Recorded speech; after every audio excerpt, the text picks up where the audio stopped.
Bab 11, Mencuri Panggung. Malam hari Dilan menghadiri ulang tahun Angelika putri dari Tuan Romanov yang merupakan rekan bisnisnya.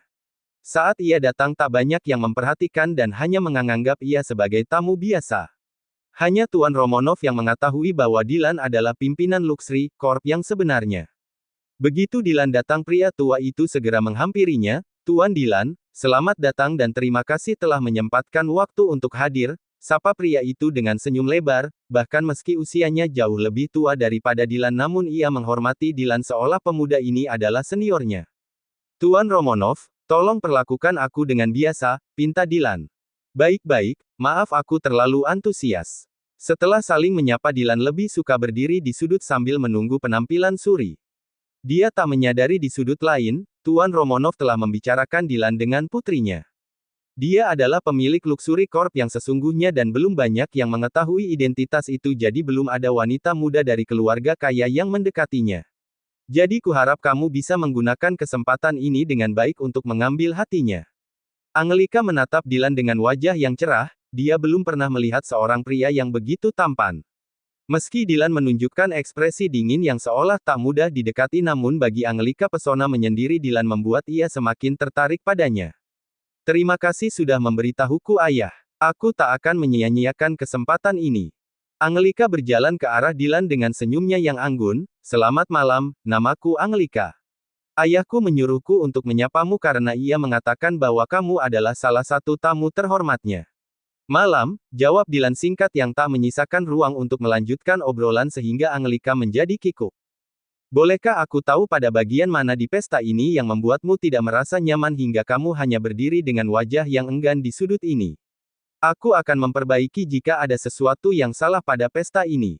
"Tidak ada. Semua baik-baik saja, aku hanya ingin sendiri dan tidak suka diganggu." Jawaban Dilan sekali lagi membuat Angelika membeku. Ia menggigit bibir bawahnya dengan kesal ketika tak melihat ketertarikan Dilan pada dirinya. Lebih jauh lagi, kalimat yang baru saja Dilan katakan tadi telah mengisyaratkan bahwa kedatangan dirinya mengganggu ketenangannya. "Angelika, kamu harus bertahan. Jangan terlihat murahan, aku harus bersikap terhormat.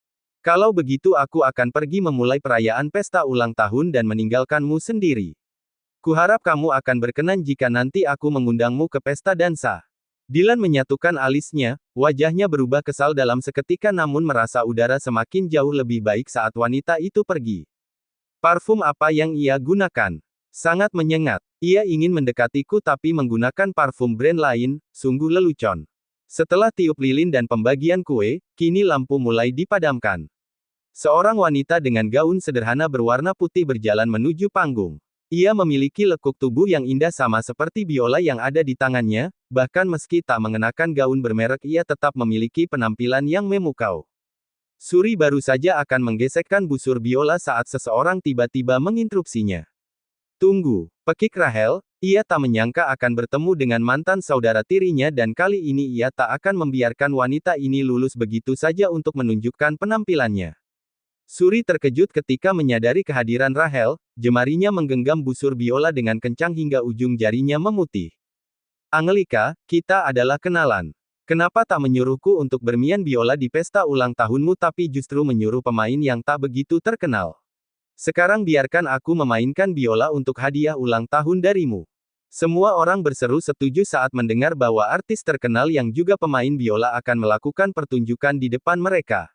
Biasanya untuk mendapatkan penampilan Rahel mereka harus membayar mahal dan bahkan tiket konsernya dibanderol dengan harga fantastis. Angelika mengerutkan keningnya. "Sandiwara apa yang ia mainkan? Bukankah aku sudah memintanya untuk tampil di acaraku sebelumnya?" Namun ia mengatakan bahwa harga yang aku tawarkan terlalu rendah, batin Angelika. "Tapi apapun alasannya aku akan membiarkan musisi dan artis terkenal seperti dia tampil agar aku bisa membuat Dilan kagum dengan relasiku yang bisa membuat artis terkenal tampil secara gratis.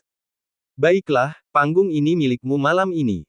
Suri menatap tajam ke arah Rahel. Ia tahu motif sebenarnya Rahel merebut panggungnya malam ini adalah untuk mempermalukan dirinya.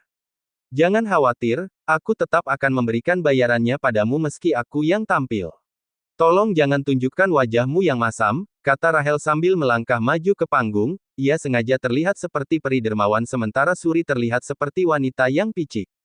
"Apakah kamu puas? Tanya Suri dengan gigi terkatup saat Rahel mendekat ke arahnya. Oh mantan saudara tiriku yang bodoh, pesta ini dihadiri terlalu banyak orang penting. Aku tidak suka kamu merebut perhatian, bisik Rahel. Pembicaraan keduanya sangat lirih hingga hanya mereka berdua yang mendengarnya. Namun pria di sudut tahu apa yang mereka katakan karena dia memiliki kemampuan membaca gerakan bibir. Kamu hanya takut bahwa semua orang akan tahu bahwa penampilanku jauh lebih baik darimu bukan? Rahel menyeringai, penampilan bagus saja tidak cukup untuk membuatmu bisa menyingkirkanku. Ingatlah bahwa kamu sekarang hanya gadis miskin putri koruptor yang bahkan tampil di jalanan. Suri semakin mempererat pegangan tangannya pada busur biola hingga tanpa sadar telah membuatnya retak dan rusak. Asisten Rahel segera menyerahkan biola berwarna putih kesayangan Rahel, pergilah. Jika kamu tidak ingin terus dipermalukan. Suri dibawa mundur oleh asisten Rahel yang menarik lengannya dengan erat. Cengkeraman itu sangat kuat hingga meninggalkan bekas telapak tangan di lengan kanan Suri namun wanita itu tak bisa merasakan sakit apapun karena hatinya dipenuhi kebencian oleh Rahel. Di panggung Rahel membungkuk kemudian mulai memainkan biolanya, penampilannya membius semua tamu pesta kecuali Dylan. Cek, penampilan yang buruk. Kata Dylan dengan tatapan yang gelap saat melihat wanita di atas panggung, dia masih saja menjadi wanita manipulatif. Terlihat seperti gadis baik dan anggun tapi ia hanya penyihir. Dylan masih teringat bagaimana Rahel telah memainkan skema untuk mempermalukan dirinya bertahun-tahun lalu, ia juga memanfaatkan Dylan untuk melukai perasaan Suri. Rahel, aku akan menyamakan skor dan tak akan membiarkanmu lolos begitu saja. Kata Dylan dengan senyum mengejek. Ia kemudian berbalik untuk mencari keberadaan Suri, dia telah menuju ke belakang panggung tapi tak menemukan wanita itu. Ia bahkan menunggu di depan kamar mandi wanita karena mengira Suri mungkin ada di sana saat ia tak bisa menemukan keberadaan gadis itu dimanapun.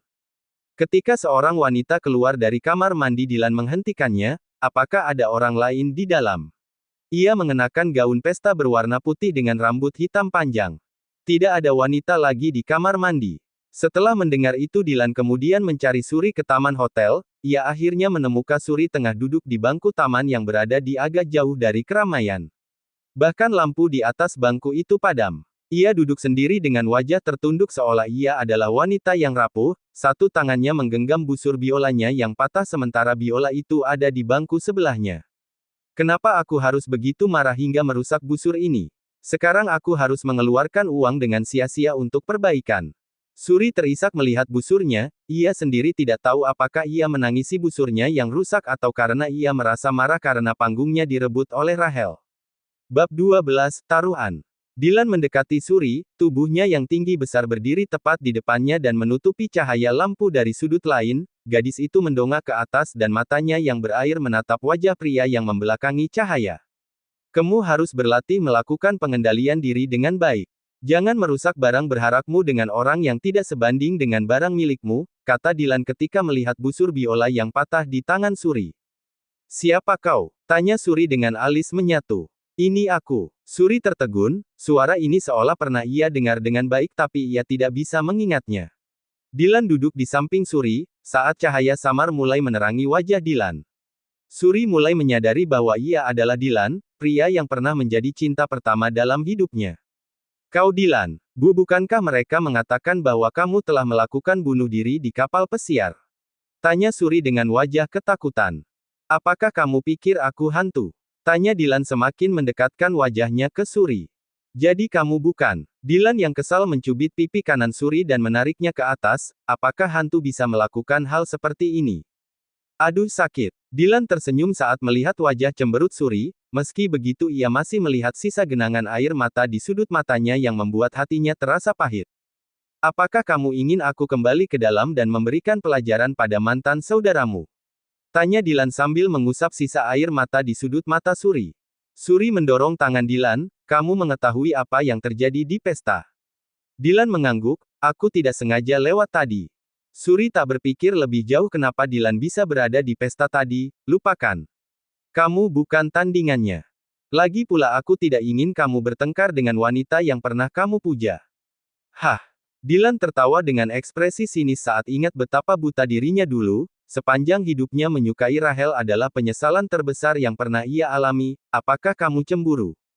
Tidak. Lagi pula itu hanya ada di masa lalu. Dilan mendekat wajahnya ke arah Suri, membuat wanita itu bisa merasakan nafas Dilan di kulit wajahnya, jadi kamu mengakui bahwa kamu cemburu saat itu. Jangan khawatir, sekarang aku bukan lagi pria yang akan menyia-nyiakan nafas untuk wanita seperti dia. Suri terdiam, wanita itu menjadi kaku saat wajah Dilan hanya berjarak sehelai rambut darinya. Ini adalah pertemuan pertama mereka setelah sekian lama dan ia merasa Dilan telah banyak berubah. Suri berdiri dari tempat duduknya, aku harus pergi. Aku akan mengantarmu. Dilan juga berdiri dari tempat duduknya. Tidak, aku bisa pulang sendiri dengan naik bus ini.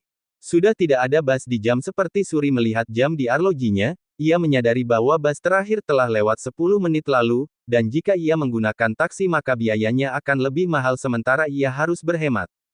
Suri yang ditinggalkan tanpa pilihan akhirnya mengikuti langkah Dilan. Pria itu menuju ke tempat parkir motor, mata Suri melebar ketika melihat motor yang masih sangat segar di ingatannya. Ini, kau masih menggunakan motor? Dilan mengangguk, aku menjaganya dengan baik selama ini. Suri terdiam, di benaknya ia mengira bahwa Dilan masih sama miskinnya seperti dulu hingga masih menggunakan motor pemberian darinya. Ia merasa bingung harus merasa tersentuh atau kasihan saat Dilan menjaga pemberian darinya dengan baik. Pasti hidupmu tidak mudah selama beberapa tahun ini. Dilan mengerutkan keningnya, aku memiliki banyak mobil yang lebih mewah hanya saja tidak ada yang bisa dibandingkan dengan motor ini. Suri menghela nafas dalam, ia masih pria yang sama seperti dulu, masih suka membual tentang kekayaan. Dilan, aku tidak memandang pertemanan dari status sosial, apalagi aku juga seorang yang jatuh miskin sekarang. Dilan tercengang hingga kehilangan kata-kata.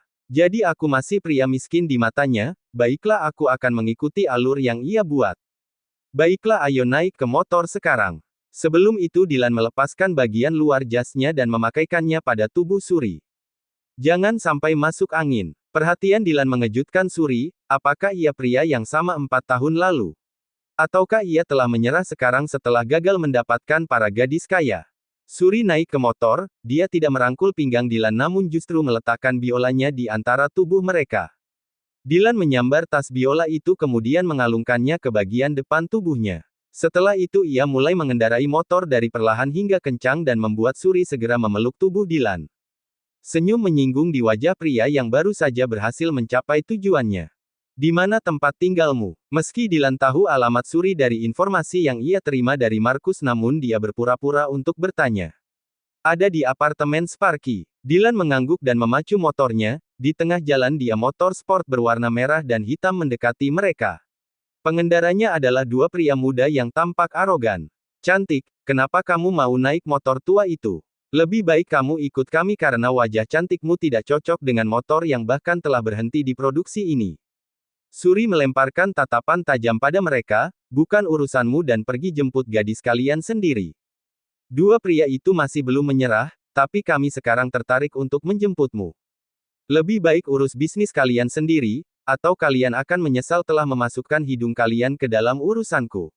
Kata Dilan dengan suara yang dingin dan tatapan tajam. Kenapa? Apa kamu takut kami bisa membawa gadismu? Pasti susah ya menemukan gadis yang bisa menerima motor tuamu ini. 3 motor itu saling berdempetan dan berjalan beriringan di jalan raya dengan motor Dilan. 2 motor sport di sebelah Dilan terus membuat gerakan provokasi untuk mempersempit gerakan Dilan. Mau bertanding balapan? Tanya Dilan. 2 pria dengan motor sport tadi tertawa satu sama lain dengan ajakan itu sementara wajah Suri menegang. Jangan bodoh. Kenapa kamu menantang mereka balapan? Pekik Suri cemas. Percayalah padaku. Baik, kami akan balapan denganmu tentu saja dengan taruhan. Jika kamu kalah maka kamu harus meninggalkan kekasih kecilmu untuk kami. Tidak, aku tidak suka menggunakan ia sebagai taruhan. Baik, kalau begitu jika kami menang maka kamu harus menjadi anjing kami dan berjalan merangkak mengikuti kami sambil menggonggong. Baik, lalu jika aku yang menang? Bisakah aku membawa 2 motor kalian? 2 pria itu tertawa keras, motor jenis naked bike bermimpi mengalahkan jenis motor sport mereka adalah lelucon terbesar. Baik kami sepakat. Suri meradang, Dilan hentikan kegilaan ini. Percayalah padaku, yakin Dilan. Sekarang siapa saja yang sampai lebih dulu ke air mancur di taman kota maka dia pemenangnya. Baik, segera Dilan menambah kecepatan motornya, Suri yang ketakutan mempererat pelukannya pada tubuh Dylan sambil memejamkan mata dan mulutnya melafalkan doa. Tuhan, tolong buat keajaiban agar kami menang, aku berjanji akan menjadi vegetarian untuk 1 bulan ke depan. 2 motor sport telah mendahului Dylan, membuat Suri semakin cemas. Dylan menarik gasnya lebih kencang, ia menyusul pria bermotor hitam dan membuat gerakan membanting setir ke kanan secara mendadak hingga pria itu kini berada di lajur berlawanan dengan arahnya. Membuat banyak mobil dengan marah mengklakson pada pria itu. Dylan masih melaju kencang, ia menyus motor merah yang mulai waspada dengan trik Dylan. Ada lampu merah di depan mereka dengan banyak mobil dan motor yang tengah berhenti menunggu lampu hijau. Motor merah terpaksa memperlambat kecepatannya untuk memasuki antrian sementara Dylan menaiki trotoar dan ia telah sampai di depan bertepatan dengan lampu yang menyala hijau. Dia menarik gas lagi, tak berapa lama kemudian ia telah sampai lebih dulu sementara 2 pemotor lain berbeda beberapa detik darinya. Suri turun dari motor, ia yang telah lama tidak naik motor dengan kecepatan tinggi merasakan kakinya menjadi jeli karena ketakutan. Kamu curang, aku tak akan memberikan motor kami padamu. Bukankah kalian tak mengatakan aturan tertentu?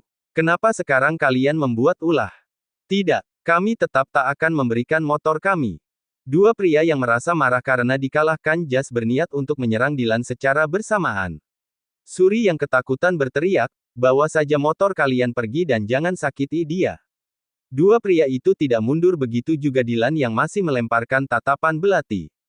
Jika aku berhasil menjatuhkan kalian maka kalian tidak boleh mengelak lagi jika aku mengambil motor milik kalian. Baik, Suri memejamkan matanya dengan erat. Meski ia tahu Dylan pandai bertarung dan pernah menyelamatkan dirinya tapi hal-hal bisa berubah selama 4 tahun ini. Dalam waktu kurang dari 3 menit, terdengar suara 2 tubuh dijatuhkan ke tanah dengan keras. Ketika Suri membuka matanya dia melihat 2 pemuda tadi tergelepar ke tanah dengan wajah yang kesakitan. Mereka berusaha bangkit untuk menyerang lagi namun segera dijatuhkan kembali oleh Dylan. Jadi kalian akan menyerahkan motor secara sukarela atau kupatahkan tangan kalian. 2 pria itu ketakutan, meski begitu mereka menolak untuk menyerah, jika kamu menyakiti kami dan membawa pergi motor maka aku akan melaporkanmu ke polisi. Baik, kalau begitu kalian harus bersiap di penjara karena menggunakan sabu dan berkendara dalam pengaruh obat. Wajah mereka menjadi pucat seketika, baik, ambil saja motor kami. Dylan tersenyum, anak pintar. Bagaimana kamu tahu mereka menggunakan obat? Tanya Suri penasaran. Mereka sering menggosok hidung saat berbicara dan juga ada banyak bekas suntikan di tangan mereka. Oh, lalu bagaimana kamu membawa 2 motor ini? 2 temanku akan segera datang. 10 menit kemudian, Markus dan Louis datang setelah ditelepon oleh Dylan. Tatapan mereka tak teralihkan dari sosok Suri yang berdiri di samping Dylan, bahkan mereka tak memedulikan pemandangan 2 pria yang masih kesakitan di tanah dan belum bisa berdiri. Bagi Markus dan Louis ini adalah kali pertama bos mereka terlibat dengan seorang wanita. Meski Markus telah melihat foto Suri di informasi yang ia dapat, tapi wanita ini ternyata jauh lebih cantik saat bertemu langsung. Cara Louis dan Markus menatap Suri bahkan membuat wanita itu merasa canggung dan mengira bahwa ada yang salah dari penampilan dirinya. Berhenti menatap. Apakah kalian ingin kehilangan bola mata? Louis dan Markus segera membuang muka tak berani lagi menatap bosnya. Bawa dan jual motor itu. Dapatkan tawaran yang tinggi dan berikan uang hasil penjualannya padaku besok. Kata Dylan, ia kemudian melangkah dan berbicara lirih, jangan panggil aku bos, di depan dia anggap kita adalah teman. Baik baik bro. Jawab Markus tergagap. Bab 13, Pesaing. Dylan mengantar Suri hingga ke depan apartemen miliknya. Mata Dylan menyapu ke seluruh lingkungan, semula ia tak mengira bahwa Suri tinggal di apartemen relatif tua dan juga padat penduduk. Hanya melihat tampilan luar, Dylan sudah merasa bahwa ini bukan lingkungan yang aman untuk seorang wanita muda tinggal. Kenapa kamu bisa tinggal di tempat seperti ini? Tanya Dylan dengan wajah yang tidak puas. Ini adalah tempat paling murah dan nyaman yang aku bisa temukan. Apakah kamu baik-baik saja selama tinggal di sini? Aku bisa mencarikan tempat tinggal yang lebih layak. Tidak, aku baik-baik saja tinggal di sini. Biarkan aku mengantarkanmu ke atas. Dylan ingin memastikan bahwa Suri baik-baik saja hingga masuk ke unitnya. Dylan mengantar Suri hingga ke lantai atas, begitu sampai di depan pintu Suri berhenti. Aku sudah sampai, kamu boleh pergi sekarang. Dylan menyatukan alisnya, Apa kamu bahkan tidak menawarkan minum? Aku sudah lama haus sejak menangani para berandalan tadi. Suri sedikit ragu-ragu, meski begitu ia segera membuka pintu dan membiarkan Dylan masuk. Apartemen Suri tak begitu besar, bahkan lebih besar kamar mandi di kamar Dylan. Tak ada banyak barang sehingga ruangan ini terkesan luas. Kamu ingin minum apa? Air putih. Suri mengambil air putih di gelas kemudian memberikan pada Dylan. Selesai minum lekas kembali, ini sudah malam. Kenapa kamu ingin segera mengusirku? Apakah kamu takut pacarmu akan marah karena kedatanganku? Suri mengerutkan keningnya, pacar adalah hal istimewa yang tidak ingin ia pikirkan sekarang. Dia tidak punya waktu untuk hal seperti itu dan statusnya sekarang sulit untuk mendapatkan pria yang tulus. Dia hanya merasa tidak nyaman karena baru saja bertemu dengan Dylan setelah bertahun-tahun dan tidak mengerti bagaimana karakter pria ini sekarang. Ia belum terbiasa dengan kedekatan mereka meski dulu pria ini pernah mengisi hatinya. Saat Suri hendak menjawab, suara ketukan pintu apartemennya terdengar. Wajah Dylan mengerut, jadi kamu menunggu orang lain. Kamu benar-benar memiliki pacar. Tidak. Suri tidak tahu siapa yang bertamu malam ini ke rumahnya, ketika ia akan membuka pintu Dylan mendahului dirinya. Pria itu segera membuka pintu, saat ini sosok Mayu telah berdiri dengan tas kue di tangan kirinya. Dua pria saling menatap tajam, seolah menembus jiwa masing-masing. Kau, Mayu terkejut melihat wajah pria di depannya. Ini sudah lewat jam bertamu, kata Dylan dengan suara yang dingin. Mayu menarik senyum tipis, pria yang dulu hanya kutu buku dan dikenal culun kini telah memiliki penampilan matang seperti pria dewasa yang menjanjikan. Bukankah kamu juga tamu di sini? Mayu menerobos masuk, ia menghampiri Suri yang masih berdiri mematung karena dua pria yang kini berada di tempat tinggalnya. Aku membelikan fluffy cake dari toko kesukaanmu di kota utara sepulang dari perjalanan bisnis ke sana. Suri menerima kue itu, terima kasih. Makan kue di malam hari tidak baik untuk kesehatan. Selain akan meningkatkan berat badan itu juga akan membuat gula darah di dalam tubuh naik, sahut Dylan. Mayu tahu Dylan sengaja menargetkan dirinya, kamu bisa makan pada esok hari. Kue ini bisa bertahan 2 hari di suhu ruangan. Terima kasih, aku tidak begitu gemuk jadi akan memakannya kapanpun aku mau. Suri menyipitkan tatapan belatinya ke arah Dylan. Berbeda dengan pria yang baru saja datang setelah hilang bertahun-tahun, Mayu adalah pria yang selama ini selalu berada di sisinya dan sering membantu Suri saat ia berada di titik terendah. Dylan berwajah panjang saat peringatannya diabaikan oleh Suri. Ini sudah malam, aku ingin beristirahat. Suri merasa sesak dengan dua pria yang saling bersitegang di dalam ruangannya. Dua pria ini tampak jelas tak akan bisa menjadi akur satu sama lain, bahkan percikan api sedikit saja akan menyalakan sumbu yang bisa berakhir saling baku hantam. Mayu adalah pria dengan pengendalian emosi yang baik namun tidak dengan Dylan. Suri tahu betul bahwa pria ini berdarah dingin. Kau dengar, Suri mengatakan bahwa ia ingin beristirahat. Jadi segera pulang, kata Dylan pada Mayu. Tidak hanya Mayu tapi kamu juga, sahut Suri menaikkan suaranya. Aku akan pergi setelah dia pergi. Tidak keluarlah bersama. Dylan didorong oleh Suri ke pintu dengan paksa sementara Mayu cukup bijak untuk keluar dengan kakinya sendiri. Sampai bertemu, hubungi aku jika membutuhkan sesuatu, pamit Mayu. Baru saat mendengar hal itu Dylan sadar bahwa ia belum bertukar nomor dengan Suri. Ia menjadi semakin kesal dan melemparkan tatapan belati, lupakan. Aku bisa memiliki nomor ponselnya dari informasi yang aku dapat kemarin. Jika aku bertukar nomor sekarang maka Mayu akan merasa menang. Dua pria itu keluar dari gedung apartemen, mobil Mayu diparkir bersebelahan dengan motor Dylan. Kau masih menggunakan motor ini? Tanya Mayu sambil menatap Dylan yang menaiki motor hitamnya. Dylan menyeringai, tentu saja, ini adalah pemberian Suri. Jadi aku telah menjaganya dengan baik selama ini. Apakah kamu iri? Mayu tak menunjukkan perubahan ekspresi, meski begitu hatinya telah diremas oleh kecemburuan saat ingat motor itu. Menjaga dengan baik atau karena kamu tidak bisa membeli kendaraan yang baru? Ejek Mayu. Dylan tertawa mendengar lelucon itu, mobil yang kamu kenakan itu, sama seperti dengan mobil yang aku berikan sebagai bonus karyawan terbaik setiap tahun di perusahaanku. Namun mobil seperti itu bahkan tidak pernah memenuhi syarat untuk masuk ke dalam garasi pribadiku. Hah. Pembual tetap saja pembual. Mayu masuk ke dalam mobilnya, sementara Dylan juga mulai memacu kendaraan bermotornya. Begitu Dylan kembali ke mansionnya, ia disambut oleh tatapan terkejut Markus dan Louis yang sedang menonton film di ruang tamunya dengan volume tinggi. Bos, aku pikir kamu tak akan kembali. Kenapa aku tidak kembali? Rumahku ada di sini. Ya, kami hanya berpikir bahwa bos akan cukup ahli untuk membawa gadis itu bermalam bersama, kata Markus. Benar, sungguh disayangkan dengan wajah dan identitas besarnya ia tidak memiliki keahlian merayu wanita, sahut Louis. Dylan menatap tajam ke arah dua pria itu, lihatlah diri kalian sendiri. Aku justru curiga kalian menjalin hubungan sesama jenis. Mana ada dua pria tinggi besar menonton film berdua di tengah malam. Markus dan Louis saling menatap satu sama lain, mereka yang semula duduk berdekatan kini mengatur jarak satu sama lain.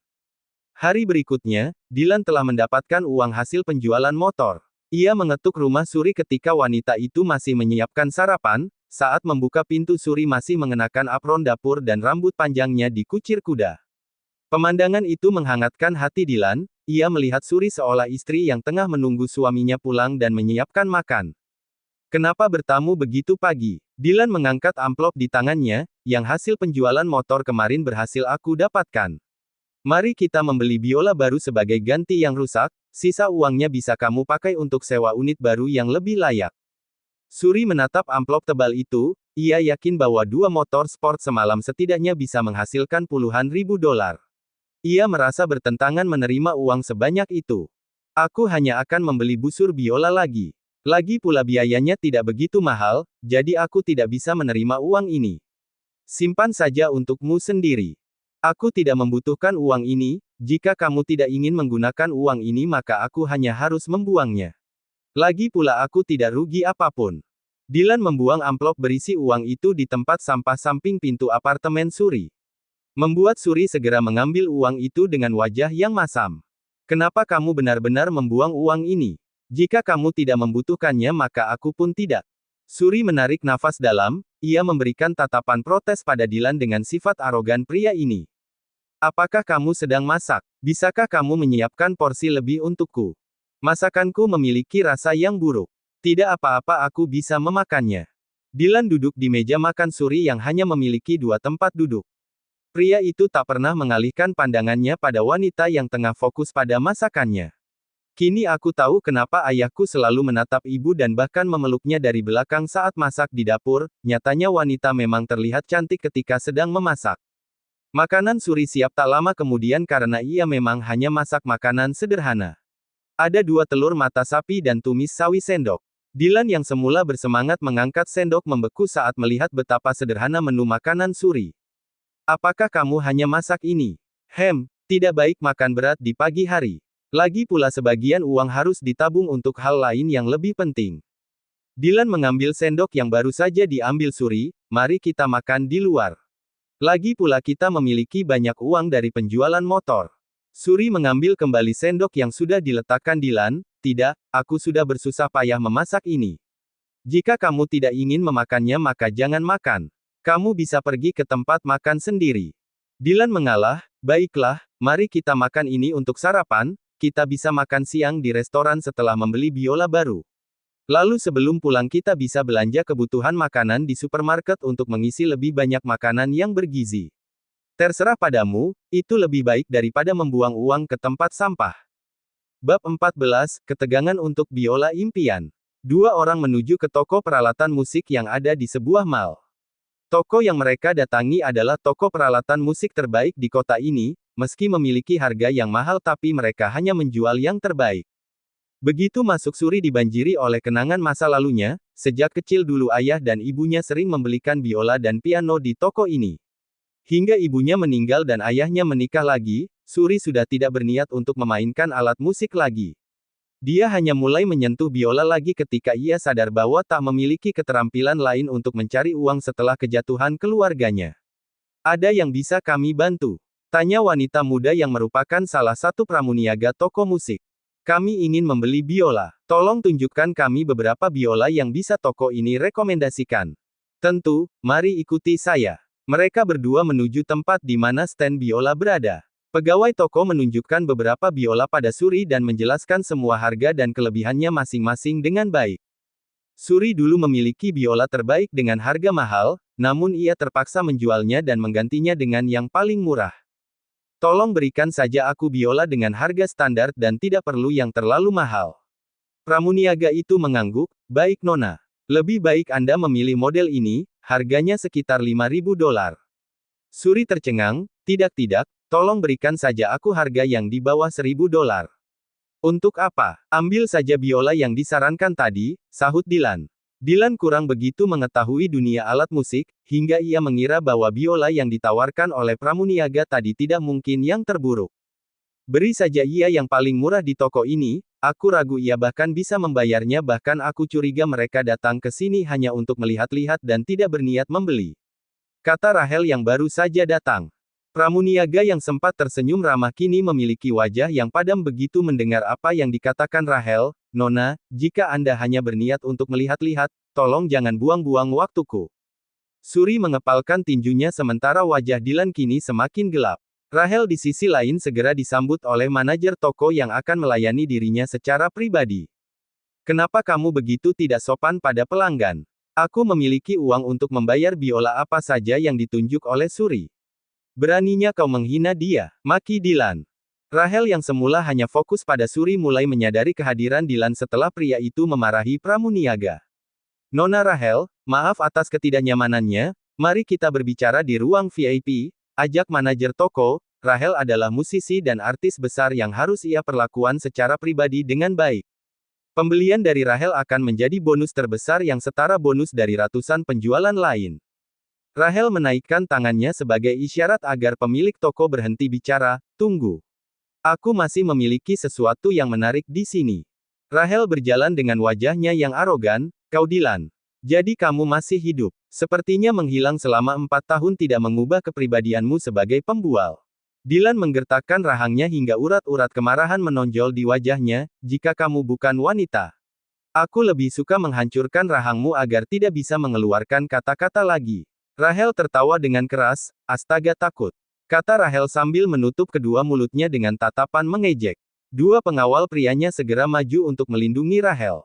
Manajer, panggil Rahel pada wanita di sampingnya, bolehkan aku mengusir mereka? Aku tidak bisa berada di dalam tempat yang sama dengan fakir miskin yang sombong dan tidak tahu tempat. Manajer toko mengangguk, tentu saja Nona Rahel.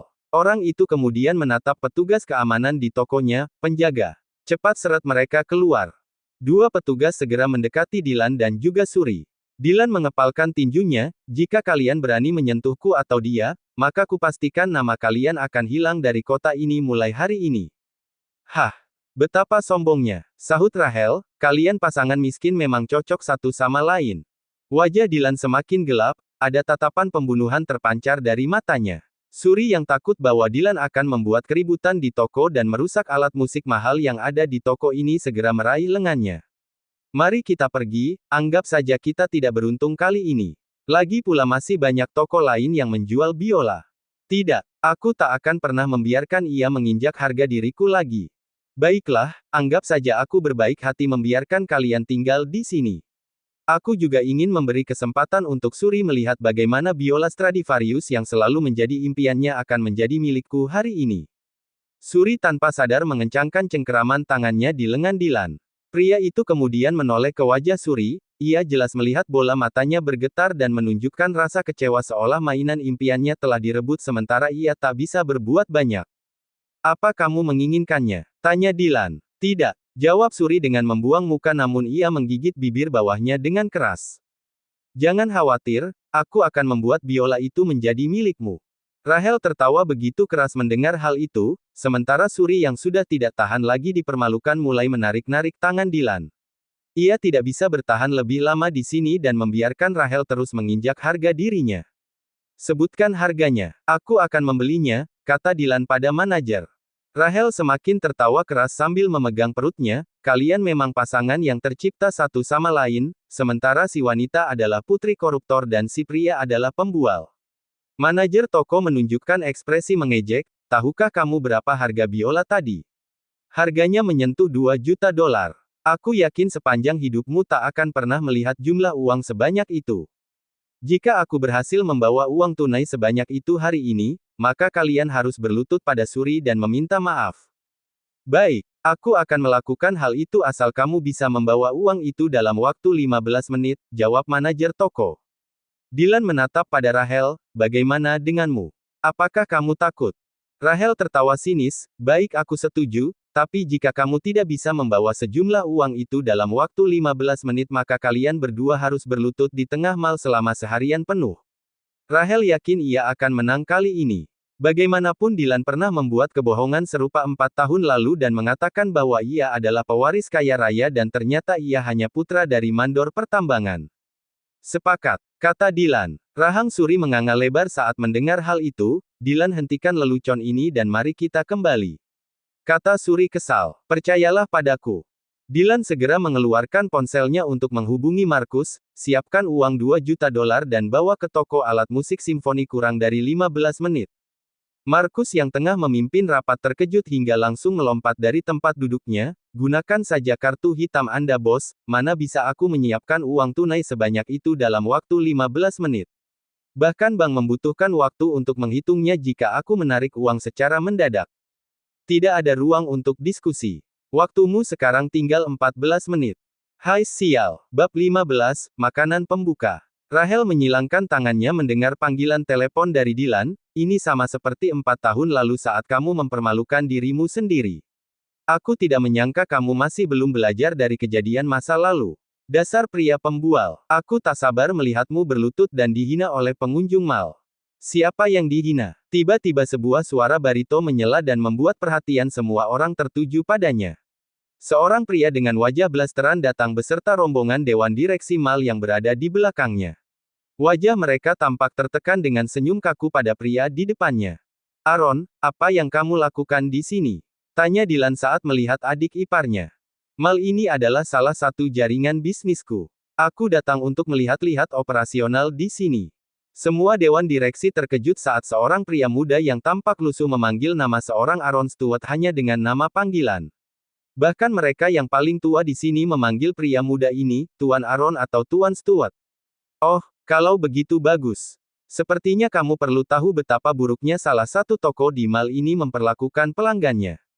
Apa yang terjadi? Seseorang menyinggungmu. Tanya Aaron sambil menyatukan pandangan ke wanita yang memiliki wajah arogan di depan Dylan. Toko ini ingin mengusirku karena mengatakan bahwa aku tak cukup mampu untuk membeli alat musik di sini. Hah.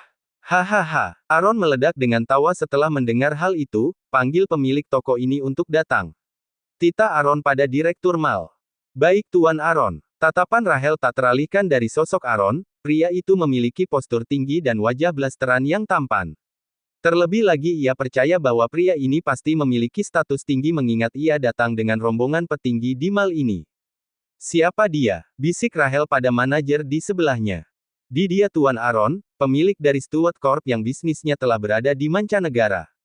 Rachel terkejut hingga rahangnya menganga lebar, sadar bahwa ia akan menampilkan ekspresi yang jelek. Dia segera menutupi mulutnya. Apakah pria yang berdebat denganmu tadi benar-benar orang miskin? Kenapa ia bisa begitu dekat dengan Tuan Aaron? Tanya manajer itu dengan wajah pucat, jika aku menyinggung orang yang salah, maka habislah karirku. Rachel sendiri bingung dengan hal itu. Meski begitu ia menolak percaya bahwa Dylan adalah orang kaya, aku tidak tahu apa hubungan mereka, tapi aku masih yakin bahwa Dylan hanya pria miskin. Mungkin Dylan hanya secara tidak sengaja menolong Aaron hingga membuat pria ini berhutang budi padanya. Dua wanita itu saling mengobrol dengan suara lirih. Tak lama kemudian pemilik toko musik yang seorang pria paruh bayak berjalan tergopoh-gopoh setelah mendengar bahwa Tuan Aaron meminta ia datang, beruntung ia memang sedang ada di tempat parkir dan sedang menuju ke tokonya. Tuan Stewart, apa yang bisa saya bantu? Tanya pemilik toko setelah mengatur nafasnya. Pegawai tokomu tidak bekerja dengan baik. Manajer yang gemetaran begitu melihat kedatangan bosnya segera menjelaskan dirinya, bos, sebenarnya aku hanya ingin melayani Nona Rachel dengan baik dan menunjukkan biola Stradivarius yang akan ia beli. Tapi kemudian pria ini datang dan menyebutkan bahwa ia ingin membelinya. Tentu saja meski ia memiliki uang tapi orang pertama yang telah memesan biola itu adalah Nona Rachel jadi aku tidak bisa memberikan padanya, jelas manajer mencoba membela dirinya. Dylan mengerutkan kening, ia ingin memberikan acungan jempol pada bagaimana manajer itu ingin menyelamatkan dirinya sendiri dan juga masih menjaga reputasi Rachel. Akan lebih baik kita melihat rekaman CCTV, kata Dylan yang enggan untuk bicara panjang lebar dan menjelaskan permasalahan sejak awal lagi. Tentu, mari kita lihat. Jawab Aaron. Wajah Rachel menjadi pucat, ia selama ini memiliki citra sebagai aktris berbudi luhur dan lemah lembut. Jika mereka semua melihat rekaman tadi maka itu akan mengekspos sisi arogan dirinya. Tidak perlu melihat CCTV, aku akan menjelaskan semuanya. Sebenarnya aku hanya ingin menawarkan mantan saudara tiriku untuk melihat biola yang akan kubeli tapi mereka menyalahartikan bahwa aku sedang menghina mereka. Lalu masalah berkembang menjadi pria ini ingin membeli biola itu untuk saudaraku. Aku ragu ia memiliki uang, karena dulu dia hanya pegawai yang bekerja sebagai penggali emas dan pernah membual tentang kekayaannya. Aaron mengerutkan keningnya mendengar lelucon itu, penggalian emas. Omong kosong. Dylan adalah putra dari pemilik pertambangan emas itu sendiri. Batin Aaron. Mari kita lihat saja CCTV-nya. Tekad Dylan. Rachel memberikan tatapan tajam pada Dylan, apakah hanya karena kamu mengenal Tuan Aaron sehingga kamu bisa menjadi arogan? Aku tidak arogan, hanya saja tidak ingin membuang nafas dengan memberikan penjelasan. Segera Aaron memberikan isyarat pada pemilik toko untuk membuka rekaman CCTV. Butuh beberapa menit hingga akhirnya laptop disiapkan dan menampilkan rekaman seluruh kejadian. Wajah Aaron gelap melihat cara Rachel mempermalukan Dylan dan Suri. Pria itu mengetukkan jemarinya di meja dengan mata tertutup dan alis menyatu. Pemilik toko tahu bahwa ketenangan Aaron adalah ketenangan sebelum badai. Pria ini jelas marah dan ia akan memiliki akhir buruk jika menyinggung taipan bisnis ini. Menghina Dylan sebenarnya tidak jauh berbeda dengan menghinaku, kata Aaron dengan suara yang dalam. Pemilik toko semakin gemetar dan Rachel hampir tidak mempercayai telinganya sendiri. Kenapa menghina Dylan seperti menghina Aaron? Tidak, tentu saja aku tidak bermaksud untuk menghina Anda Tuan Aaron, kata manajer toko. Plak, plak. Tamparan mendarat di pipi manajer itu dan juga pegawai yang sempat melayani Dylan sebelumnya. Tamparan itu dilakukan oleh pemilik toko. Itu adalah pelajaran karena kalian meremehkan pelanggan dan bahkan menghinanya. Tidak peduli urusan apa antar pelanggan kalian seharusnya tetap profesional dan menjadi penengah. Dua orang itu tertunduk tak berani menjawab. Aaron memijat pelipisnya sementara Dylan mencuri kesempatan dari ketegangan ini dengan menggenggam tangan Suri seolah sedang memberikan ketenangan. Wanita yang masih menyimak perubahan peristiwa itu tidak menyadari apa yang dilakukan oleh pria di sebelahnya. Tuan Aaron, boleh aku tahu arah hubungan Anda dengan Dylan? Kenapa menghina dia seolah menghina Anda? Aku sama sekali tidak berniat untuk menghina orang seperti Anda sama sekali. Dia berhutang budi padaku, sela Dylan sebelum Aaron mengatakan identitasnya, dia berhasil menikahi istrinya karena bantuanku. Aaron hampir tersedak mendengar hal itu, ia menatap Dylan dengan mata menyipit, cek, beraninya ia mengatakan omong kosong, jelas dulu ia dan ayah mertua mencoba berbagai cara untuk membuat Lani menyerah padaku bahkan dengan mengatur perjodohan dengan pemuda lain. Aaron, aku yakin bahwa hutang budi itu cukup untuk membuatmu membelikan biola itu bukan? Beli saja apapun yang kamu mau. Jawab Aaron dengan senyum ambigu yang seolah memiliki banyak makna. Pemilik toko segera menyuruh asistennya mengambil biola Stradivarius begitu Aaron mengatakan hal itu. Rachel yang kesal, mengepalkan tinju di tangannya dengan erat hingga kuku panjangnya merobek telapak tangannya sendiri. Tuan, tapi aku sudah lama memesan biola itu, kata Rachel.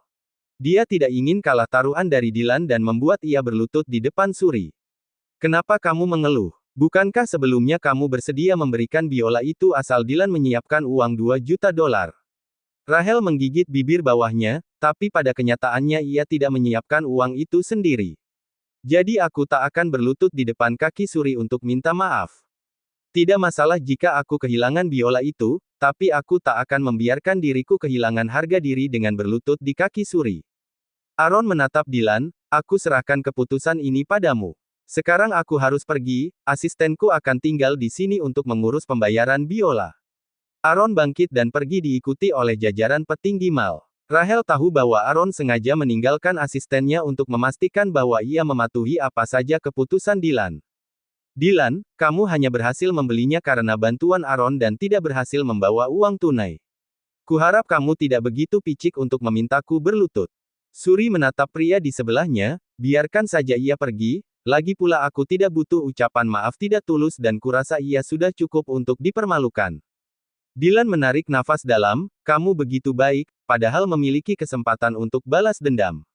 Aku hanya tak ingin menjadi seperti dirinya. Baiklah, ayo kita pergi saja.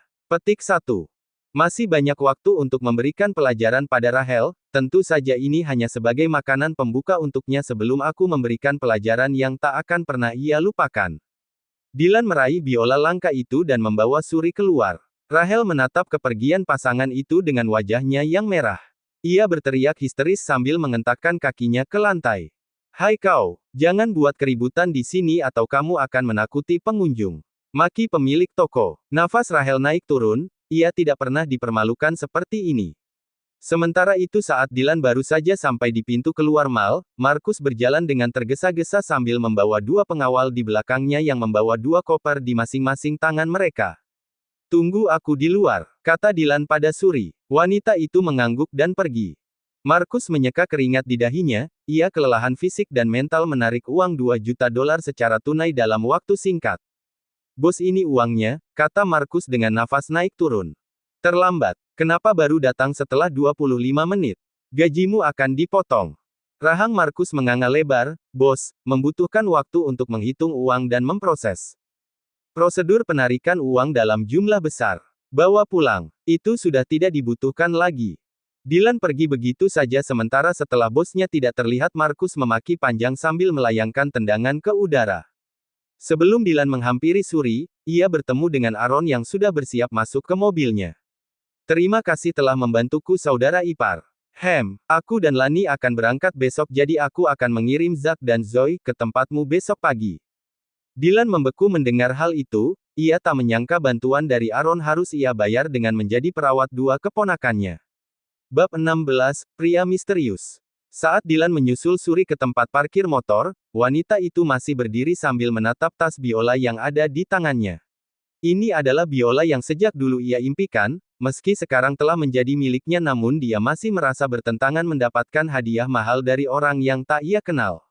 Apakah aku membuatmu menunggu lama? Tanya Dylan begitu menghampiri wanita itu. Suri menggeleng, tidak. Baiklah, ayo kita mencari makan siang. Dylan, bagaimana jika kita kembalikan saja biola ini pada kenalanmu tadi? Aku tidak bisa menerima biola ini, lagi pula kita sudah cukup membuat Rahel malu. Dylan mengulas senyum, percayalah, sejumlah uang itu tidak berarti apa-apa bagi pria tadi. Apalagi ia berhutang budi sangat besar padaku. Pakai saja biola ini dan jadilah pemain biola yang terkenal, maka dia pasti akan bangga suatu saat nanti bahwa kamu berhasil menjadi sukses dengan barang pembeliannya. Suri mengangguk penuh tekad, baik, aku akan bekerja lebih keras mulai sekarang. Aku juga akan mengikuti kompetisi biola di Star Agency yang merupakan agensi terbaik yang mendidik dan mengorbitkan para musisi terkenal. Dylan menaikkan sudut mulutnya saat ia melihat mata Suri berbinar dengan penuh semangat, aku akan selalu menjadi orang yang akan mendukungmu. Suri tersentuh dengan perkataan Dylan, sejak ayahnya tak sadarkan diri, ia tak memiliki banyak orang mendukungnya kecuali Mayu namun pria itu seringkali memiliki jadwal kerja yang sibuk di laboratorium. Saat mereka hendak menaiki motor, ponsel Suri berdering oleh panggilan dari Gaby yang merupakan pemilik event organizer yang biasa memberi ia pekerjaan.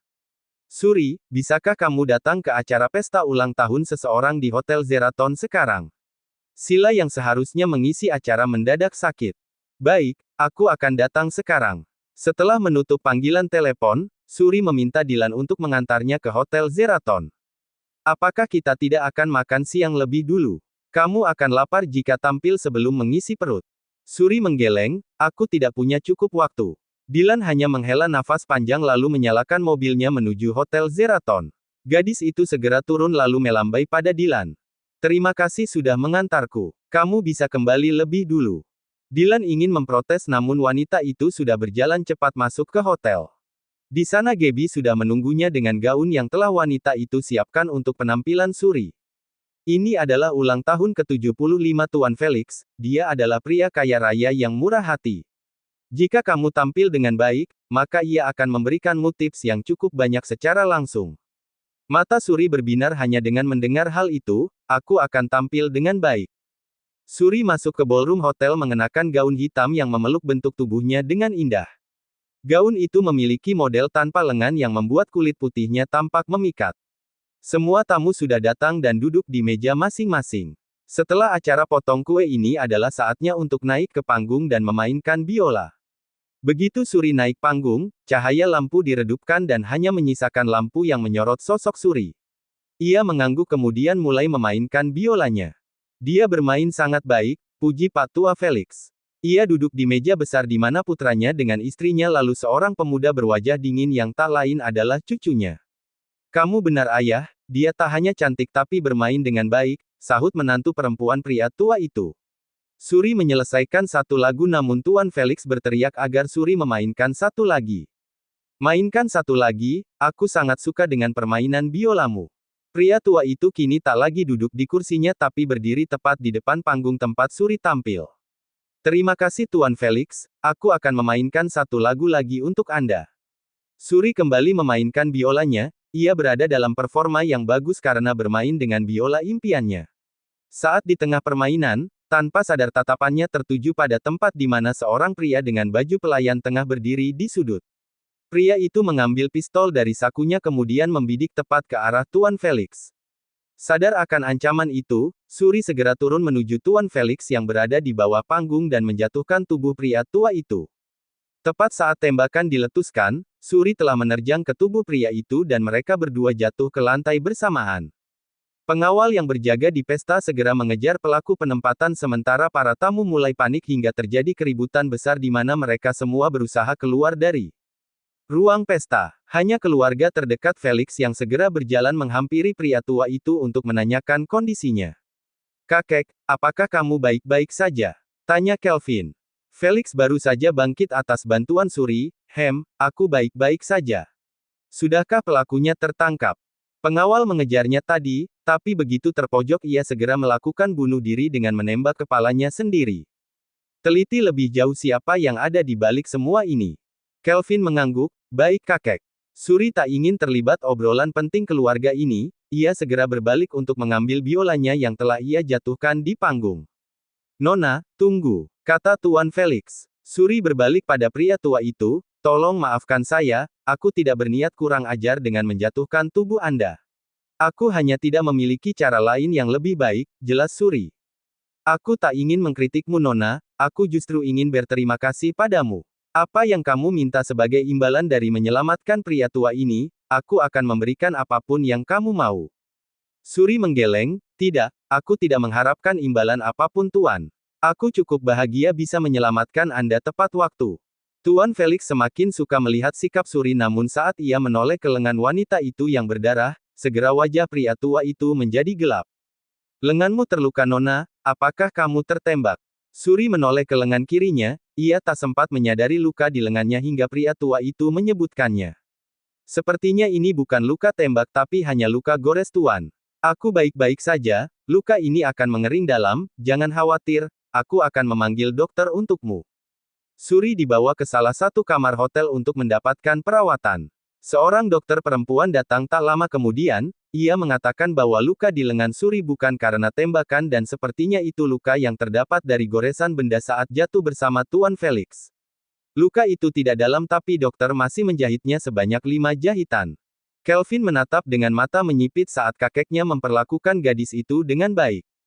Kakek, sepertinya kamu juga harus diperiksa untuk memastikan bahwa kondisimu baik-baik saja.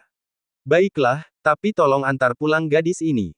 Kelvin mengangguk, setelah Felix pergi Suri segera berdiri dan berniat untuk pergi. Kamu tidak perlu mengantarku, aku akan pergi sendiri. Kakek akan membuat ulah jika tahu aku tak mengantarmu. Kalau begitu bisakah kamu menungguku sebentar? Aku perlu bertemu dengan seseorang sebelum pergi.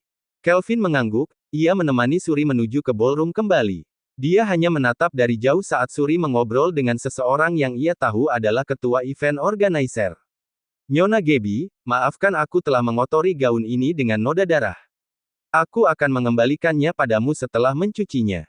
Wanita dengan dandanan menor itu menggeleng, tidak perlu, ambil saja untukmu. Mereka telah memberikan bayaran yang banyak padaku karena membuatmu tampil dan ini adalah bayaranmu beserta bonus dari mereka. Suri merasa lega, ia takut harus mengganti gaun yang jelas akan membutuhkan biaya yang tidak sedikit. Gadis itu kemudian mengambil amplop dan berpamitan pergi. Kelvin membukakan pintu mobil sport miliknya yang berwarna merah. Pria itu memperlakukan Suri dengan sopan namun wajahnya justru terlihat dingin dan acuh. Suri tidak mempermasalahkan semua itu karena baginya ia hanya akan bertemu dengan pria ini untuk pertama dan terakhir. Setengah perjalanan mereka tidak terlibat dalam percakapan setelah Kelvin menanyakan alamat Suri.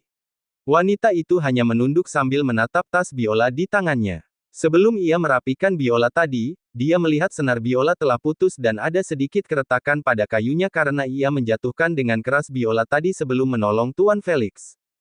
Apakah Dylan akan marah jika tahu bahwa aku telah merusakkan biola ini baru di hari pertama? Suri tenggelam dengan rasa bersalah, ia sama sekali tidak memedulikan tentang bagaimana wajah sinis pria di sampingnya hingga tiba-tiba suara pria itu mengejutkan dirinya. Aku tahu seberapa mahal biola di tanganmu sekarang, jika kamu bisa membeli biola semahal itu aku yakin kamu tidak perlu tampil menjadi pengisi acara bayaran, kecuali kamu memang memiliki motif sejak awal. Juga wajahmu tampak begitu tenang saat terjadi penembakan tadi. Suri mengerutkan keningnya saat mendengar tuduhan dari Kelvin. Untuk menolong kakeknya ia bukan hanya telah terluka tapi biolanya juga rusak tapi pria ini justru menuduh ia memiliki motif. Sejak ia menjadi putri gubernur, ia telah melewati banyak ancaman dan bahkan pernah hampir diculik. Hal itu mengajari ia untuk tetap tenang, namun ketenangan sikapnya kini disalah-artikan. Apakah kamu curiga aku adalah komplotan penembak itu atau kamu curiga bahwa aku sengaja mendekati dirimu untuk menaiki tangga sosial? Ternyata kamu bukan wanita bodoh. Wajah Suri semakin merah setelah mendengar hal itu, laporkan saja ke polisi jika kamu memiliki bukti aku adalah kaki tangan mereka. Tentu saja, aku tak akan melepaskanmu jika memiliki bukti. Suri melemparkan tatapan belati ke arah pria itu, turunkan aku di halte depan. Pria itu menepikan mobilnya tepat di halte depan mereka. Suri membanting pintu mobil dengan kencang karena emosi. Kelvin tersentak dengan cara wanita itu memperlakukan mobil sport miliknya dengan kasar. Di sebuah klub malam, seorang pria dengan bekas luka goresan yang memanjang dari atas alis hingga ke bawah matanya sedang berdiri menghadap seorang pria yang duduk di sisi redup. Wajahnya tidak terlihat dengan jelas, meski begitu pria dengan bekas luka itu tampak begitu tunduk padanya. Jadi dia tidak berhasil dibunuh waktu itu. Bukankah kamu mengatakan bahwa ia telah mati tenggelam? Maafkan saya bos, aku sebelumnya mengira mahasiswa bodoh itu langsung membuangnya ke lautan begitu tak sadarkan diri. Siapa duga bahwa ia membuangnya beserta dengan sekoci. Pria misterius menghembuskan asap rokok dari mulutnya, pantas saja, Sean tidak mencari putranya setelah 1 tahun. Aku yakin mereka pasti sudah mengetahui bahwa Dylan masih hidup. Bos, maafkan aku karena gagal waktu itu. Tapi kali ini aku pasti bisa menyingkirkan Dylan. Kamu hanya punya waktu 1 bulan, jika tidak bisa menangani tugas ini maka lebih baik kamu mengakhiri hidupmu sendiri. Pria itu mengangguk, baik bos. Bab 17, Kutukan Hantu.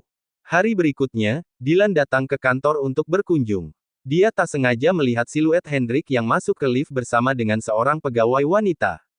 Ayo kita gunakan lift umum, ajak Dylan pada Louis. Kenapa tidak menggunakan lift pribadi saja bos?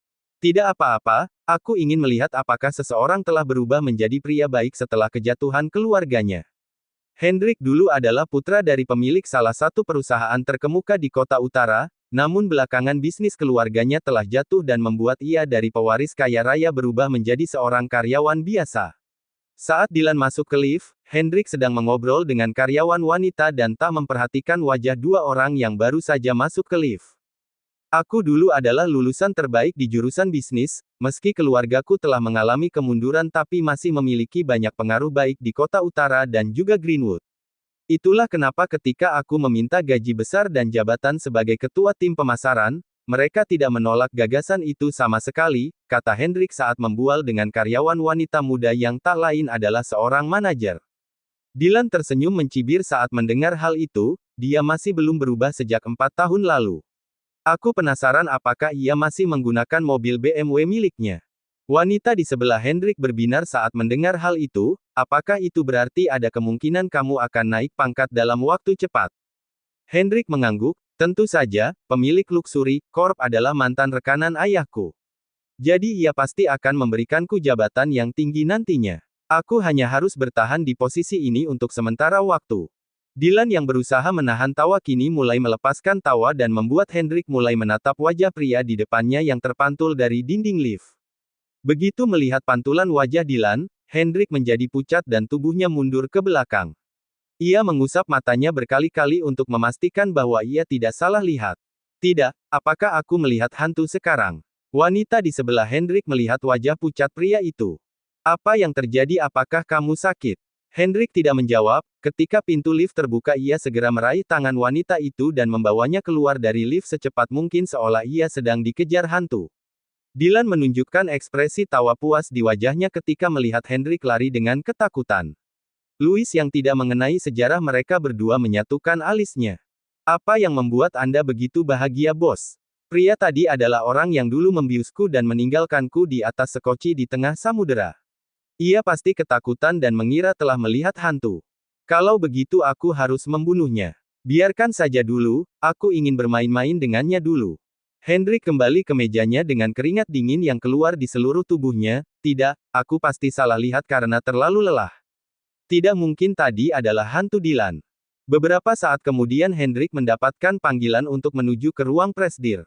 Semua rekannya yang mendengar hal itu tercengang dan menatap Hendrik dengan iri.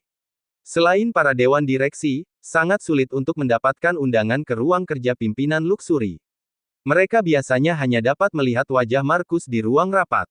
Hendrik, sepertinya kamu memang kenalan baik dari presdir. Aku yakin sebentar lagi kamu bisa naik menjadi manajer perusahaan.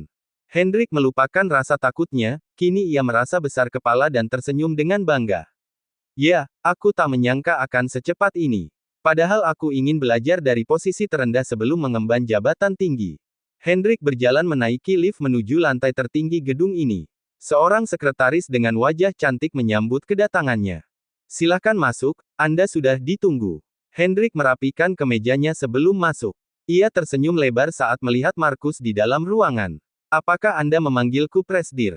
Benar, aku ingin bertanya apakah kamu bisa beradaptasi dengan baik bekerja di sini. Hendrik merasa seperti di awan 9 saat mendengar perhatian Markus. Tentu saja saya sangat senang bekerja di sini, saya bahkan sanggup untuk mengemban posisi yang lebih tinggi karena yakin pada kemampuan kerjaku. Markus kini tahu kenapa Dylan menyebut pria ini terlalu percaya diri dan pembual sejati. Tentu, aku tak akan menyia-nyiakan karyawan hebat sepertimu. Beberapa saat kemudian lampu kantor mati dan tenggelam dalam kegelapan untuk 5 detik. Markus yang semula duduk di meja presdir kini telah berganti dengan Dylan yang mengenakan jas hitam. Saat lampu kembali menyala, Hendrik tersentak hingga terhuyung mundur lalu jatuh ke lantai dengan pantat yang mendarat lebih dulu. Hantu! Pria itu menyeret tubuhnya untuk mendekati pintu namun saat pintu akan terbuka pintu itu menjadi macet. Hendrik, aku tak akan membiarkanmu hidup tenang setelah apa yang kamu lakukan padaku. Kamu harus tahu bahwa apa yang terjadi pada keluargamu adalah karma dari arwah gentayanganku. Jadi jika kamu ingin aku bisa tenang, cepat katakan siapa orang yang ada di balikmu saat di kapal pesiar. Dylan sangat yakin dengan otak tumpul Hendrik dia tak akan begitu hati-hati menyusun rencana yang rapi saat itu. Ia bahkan berhasil memisahkan Dylan dan penjaga bayangannya, lalu Hendrik juga tahu untuk tak meninggalkan jam tangan Dylan yang bisa dilacak. Aku tidak kenal, sebenarnya aku tidak berniat untuk membunuhmu tapi pria dengan bekas luka di matanya itulah yang terus membujukku untuk menenggelamkanmu ke samudera saat itu. Aku tidak bisa melakukan itu begitu saja, karena itu aku memberikanmu sebuah sekoci untuk mengurangi rasa bersalahku, jelas Hendrik dengan wajah ketakutan. Dylan bisa melihat kejujuran dari wajah Hendrik, ia kini tahu bahwa Hendrik bahkan tidak mengenali siapa pria yang telah membantu kejahatannya waktu itu. Hendrik adalah eksekutor bodoh yang sengaja mereka gunakan agar mereka bisa cuci tangan. Dylan, tolong maafkan aku. Bisakah kamu berhenti memberikan nasib buruk padaku dan keluargaku? Hendrik mulai percaya bahwa hantu Dylan yang membuat keluarganya jatuh dari kejayaan. Ia telah mengalami hari-hari buruk dan kesusahan mencari pekerjaan setelah jatuh miskin hingga akhirnya luksuri bisa menerima dirinya. Dia tak ingin hantu Dylan membawa nasib sial bagi dirinya lagi dan membuat ia kehilangan pekerjaan. Jika kamu ingin nasib burukmu berakhir, maka kamu harus melakukan penebusan. Yaitu dengan mengarungi lautan sama seperti yang kamu lakukan padaku selama 5 hari tanpa bahan makanan. Baru aku bisa membebaskan dendamku padamu.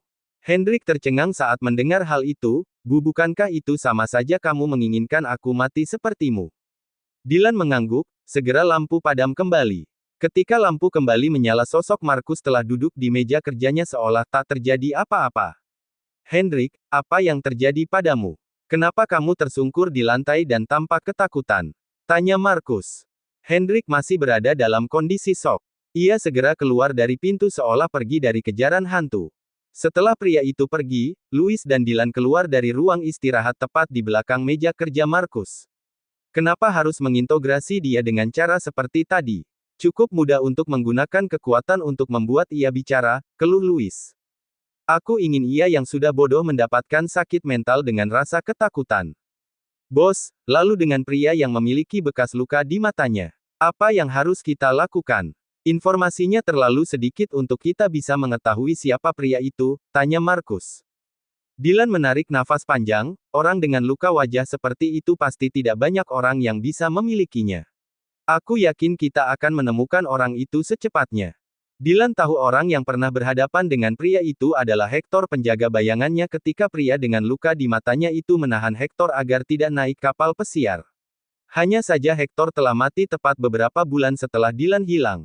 Sebelum pria itu mati dia sempat melakukan panggilan dengan Sean bahwa ia menemukan pria misterius yang ia duga terlibat dengan hilangnya Dylan.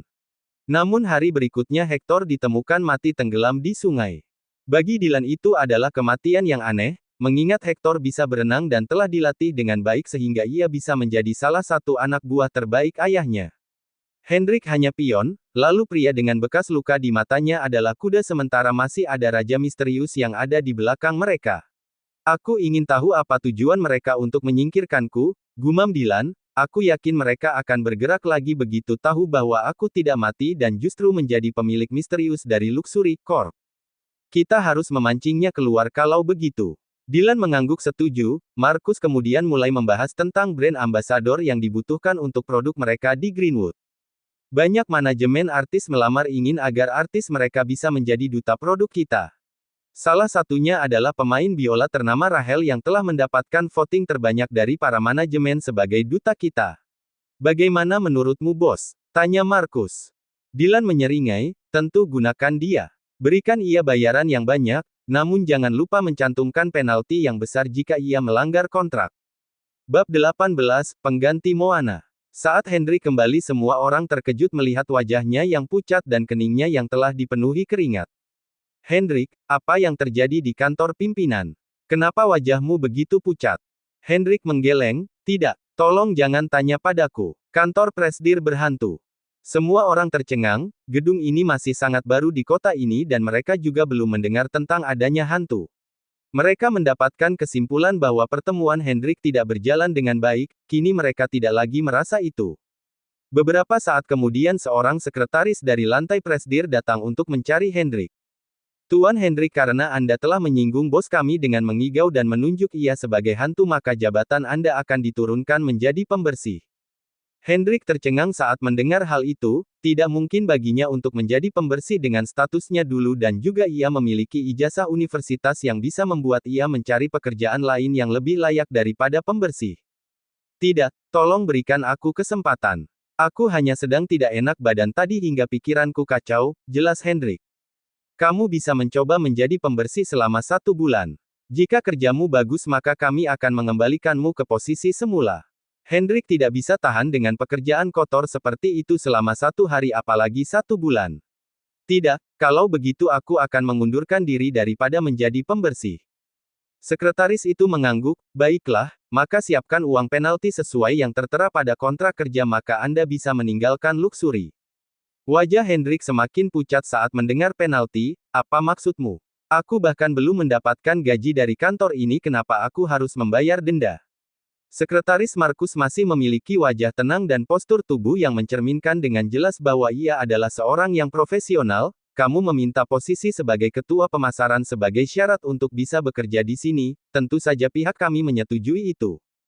Kami selalu bisa memenuhi permintaan gaji dan posisi yang diinginkan oleh karyawan namun itu disertai dengan besaran tanggung jawab. Apalagi kamu sudah bekerja selama beberapa hari, ada kemungkinan data kami bisa bocor jika kamu bicara keluar. Wajah Hendrik menegang, ia segera membuka laci dan melihat salinan kontrak kerjanya. Dari sekian banyak poin perjanjian ia terkejut ada poin di mana dia harus membayar denda sebesar 500.000 dolar jika keluar pekerjaan dengan alasan pribadi sebelum kontrak berakhir. Itu adalah jumlah uang yang sangat besar untuk Hendrik sekarang. Dia tidak mungkin mendapatkannya. Sekarang pilihan ada pada kamu, apakah akan menjadi pembersih untuk melanjutkan kontrak kerja atau membayar denda dan kamu bisa pergi dengan mudah. Hendrik jatuh ke dalam keputusasaan, ia semakin yakin bahwa hantu Dylan adalah penyebab ia memiliki nasib buruk. Saat semua orang melihat apa yang Hendrik alami, mereka kini tak memiliki rasa iri atau keinginan sedikit pun untuk bisa masuk ke ruang presdir. Di tempat lain, Suri telah membawa biolanya kembali ke toko untuk perbaikan. Kali ini pemilik toko sendiri yang melayani dia setelah apa yang terjadi kemarin. Ini baru sehari, bagaimana Anda bisa menjatuhkan biola yang sangat berharga ini? Suri menundukkan kepalanya karena merasa malu, aku tersandung dan tidak sengaja terjatuh, apakah ini bisa diperbaiki Tuan? Tentu, tapi biaya perbaikannya sedikit lebih mahal yaitu 3.500 dolar. Suri tertegun, ia dengan berat hati mengeluarkan amplop dari tasnya. Itu adalah amplop dengan label keluarga Felix semalam. Ia telah melihat besaran gaji yang dia terima semalam. Jumlahnya tepat 3.500 dolar, jadi dia dengan enggan menyerahkannya pada pemilik toko. Uang yang aku dapat semalam, setara dengan biaya perbaikan biola ini. Hufet, tapi tak masalah, aku tak akan mampu menghadapi Dylan jika tahu biola pemberian dirinya rusak dalam 1 hari.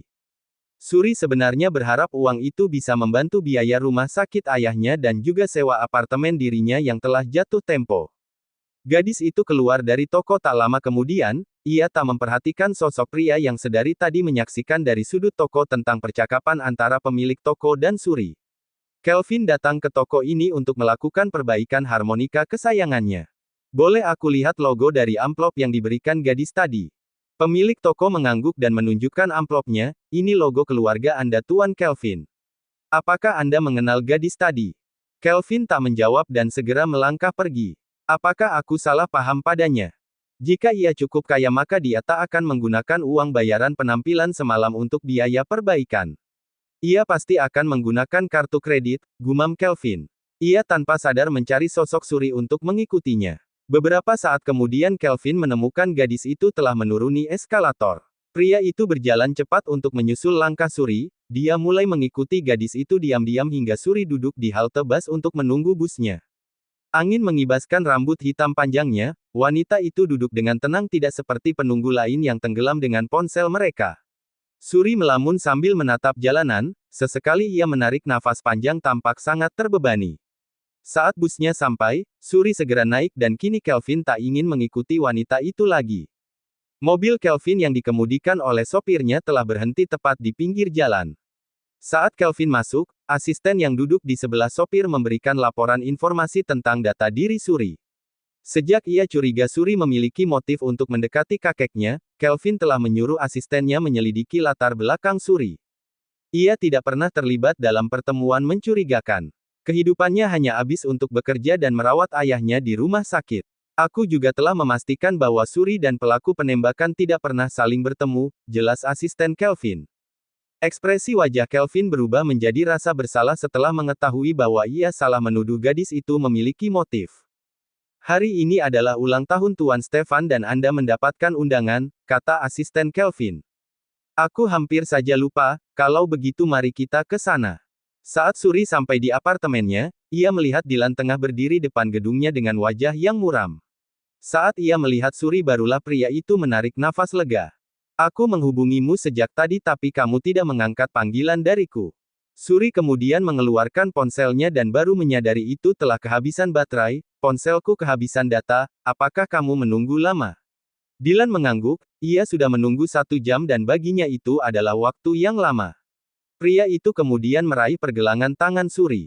Temani aku ke pesta ulang tahun temanku. Suri ditinggalkan tanpa pilihan saat ia dibawa ke dalam mobil Range Rover berwarna putih. Dylan membukakan pintu mobil depan lalu memasangkan sabuk pengaman untuk Suri. Jarak wajah mereka sangat dekat satu sama lain, membuat Suri bisa merasakan aroma min dari tubuh Dylan. Posisi mereka begitu canggung hingga membuat wajah Suri memerah. Ini mobil siapa? Tanya Suri memecah kecanggungan. Pria yang kemarin kita temui di mall, jawab Dilan berbohong. Ini adalah mobil paling murah yang ada di garasinya, meski begitu ini masih jauh lebih mahal daripada mobil kebanyakan. Suri mengangguk tanpa protes, ia baru sadar bahwa untuk menghadiri pesta ulang tahun pakaiannya begitu sederhana. Tapi pakaianku, kita akan mengubahnya begitu juga dengan riasanmu. Tak lama kemudian Dilan membawa Suri menuju ke salon langganan Lani yang pemiliknya juga seorang desainer gaun pesta. Ini tempat yang mahal bukan? Tanya Suri ragu-ragu saat akan memasuki salon. Salon ini begitu besar dan dari arsitektur dan desain interiornya saja sudah jelas bahwa ini bukan tempat kalangan orang biasa bisa menjangkau. Jangan khawatir tentang apapun, dengan menyebut nama Aaron dan hubungan yang kami miliki maka semua yang ada di sini gratis. Suri mengerutkan alisnya, jika bukan karena ia tahu bahwa Dilan pernah begitu tergoda dengan Rahel maka Suri akan curiga dengan preferensi seksual Dilan setelah ia mengatakan bahwa ia memiliki hubungan dengan Aaron.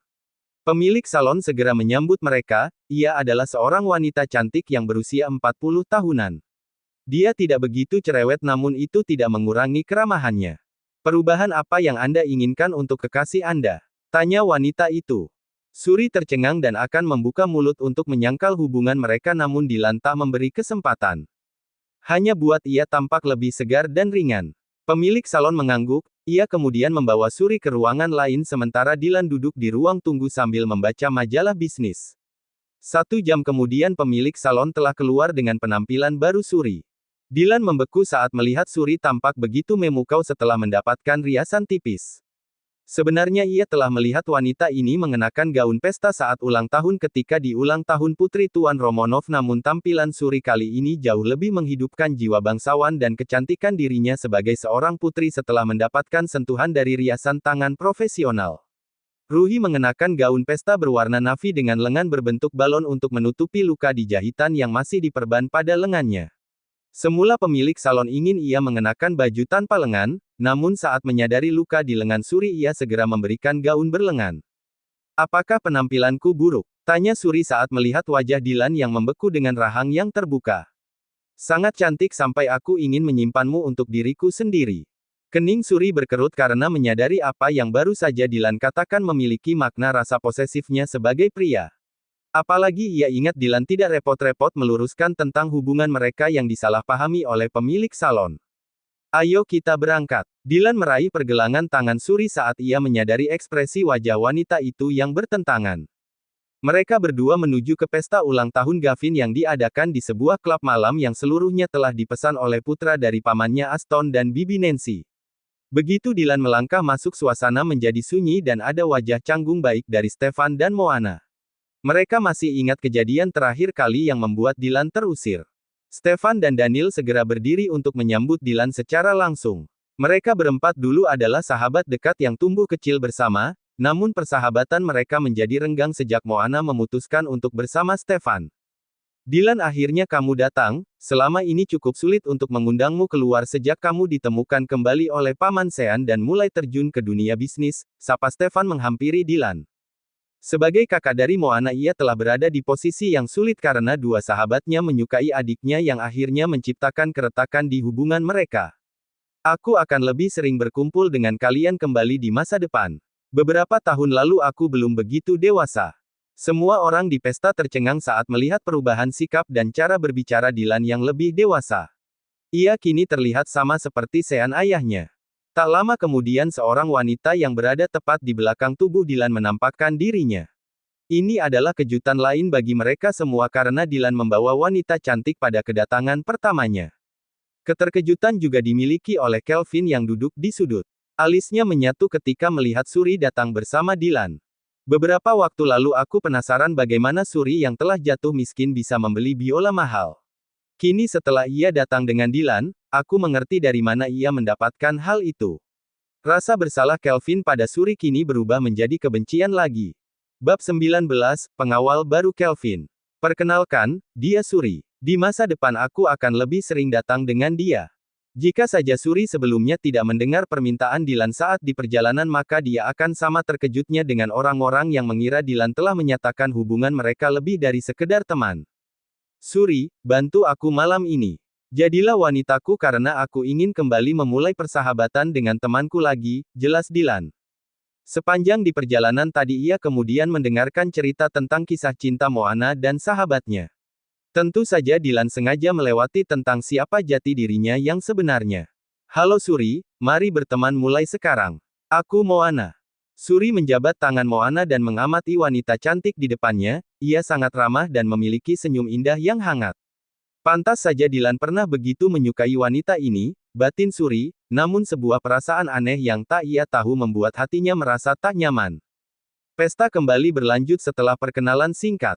Kini semua orang bisa melihat bahwa Dylan telah benar-benar melupakan Moana hanya dari bagaimana Dylan menjaga Suri selama pesta. Ia memastikan Suri minum jus dan tak menyentuh minuman beralkohol, ia juga mengisi meja depan Suri dengan potongan buah alih-alih kue dengan banyak kadar gula.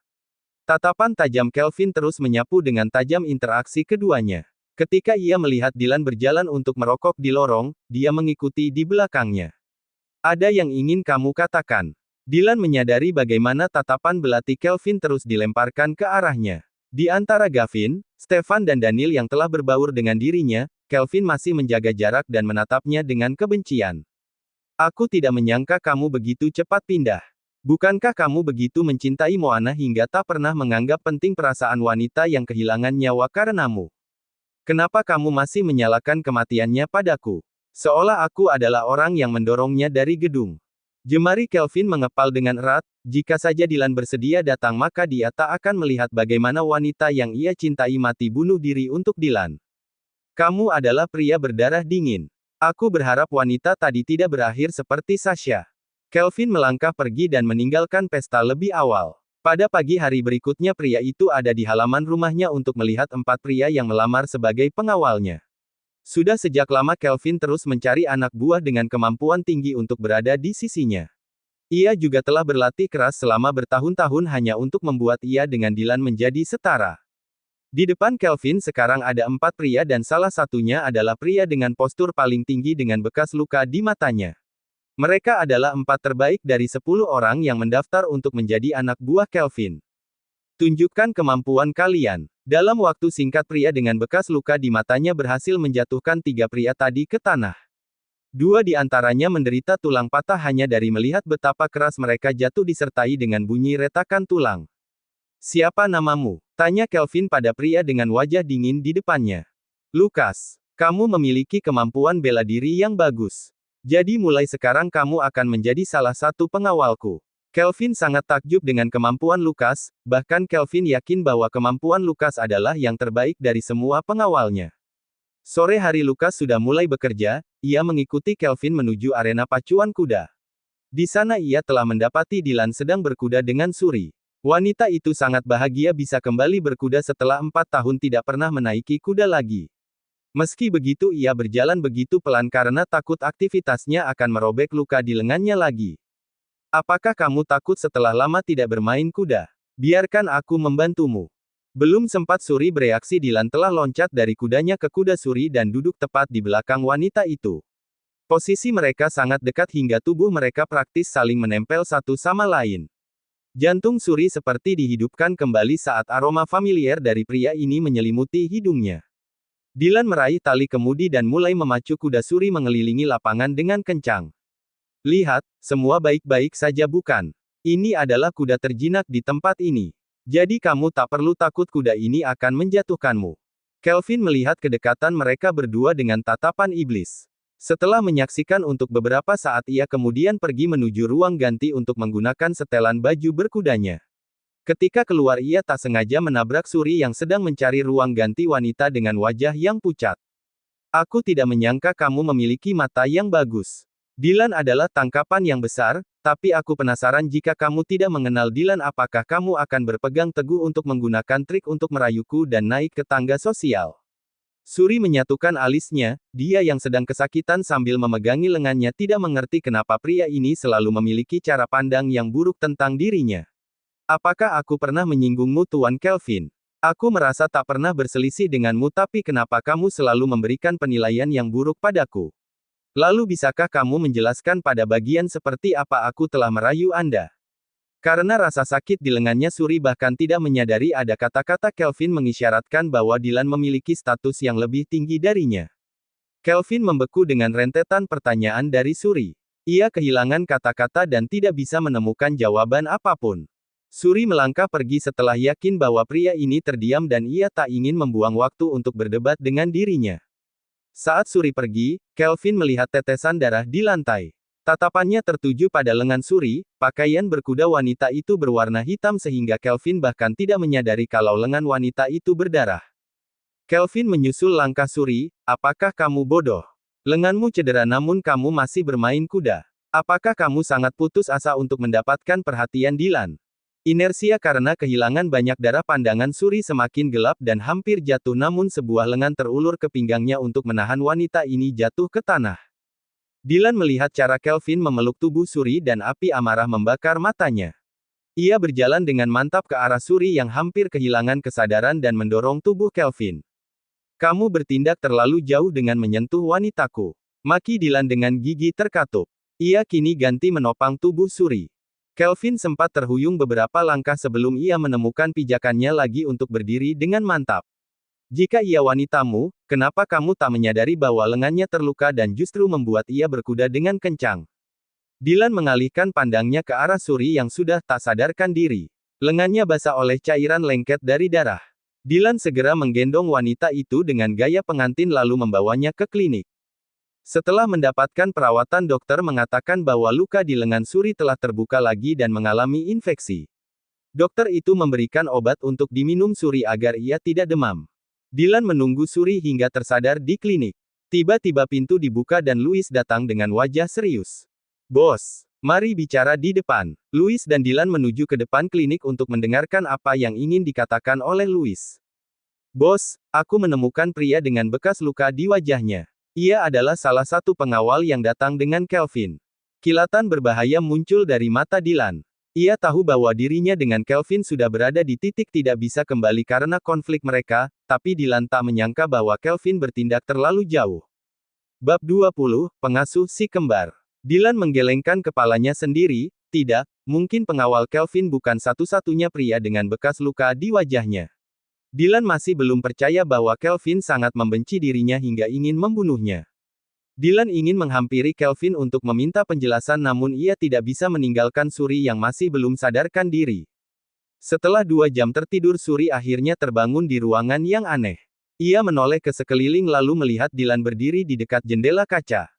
Cahaya matahari yang menyinari pria itu membuatnya tampak seperti patung dewa Yunani yang dipahat dengan sempurna.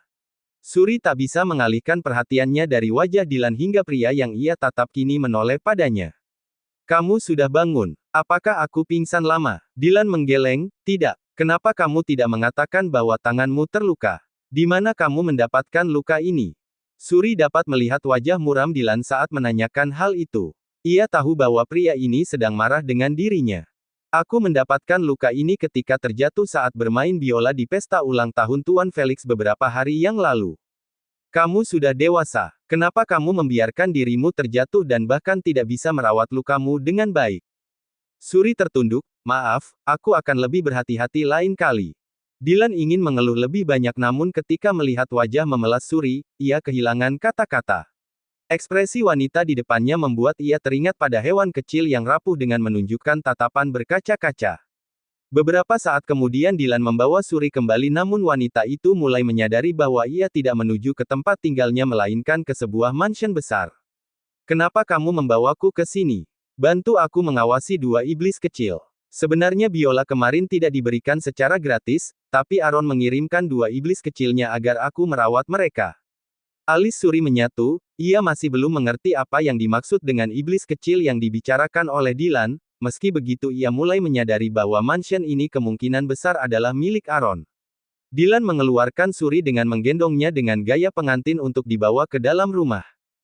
Turunkan aku. Kakiku baik-baik saja, hanya tanganku yang terluka. Kenapa kamu memperlakukanku seperti wanita lumpuh? Aku bisa berjalan sendiri, protes Suri. Ia sangat takut apa yang Dylan lakukan akan dilihat oleh penghuni lain yang tinggal di sini. Meski begitu protesnya seperti jatuh di telinga pria yang tuli, Dylan tidak menurunkan gadis itu hingga ke ruang tamu dan meletakkannya di sofa panjang. Tak berapa lama kemudian ia baru menyadari ada tatapan dari 8 pasang mata yang tertuju padanya. 2 di antaranya adalah anak kecil dengan wajah yang hampir identik, sementara 2 lainnya adalah singa kecil yang ada di tangan mereka.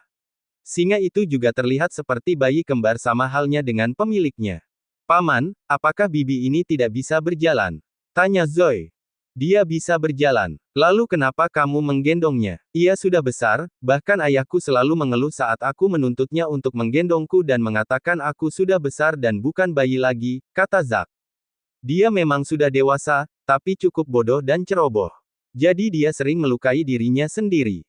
Tatapan 2 anak itu kemudian tertuju pada lengan wanita itu yang telah diperban.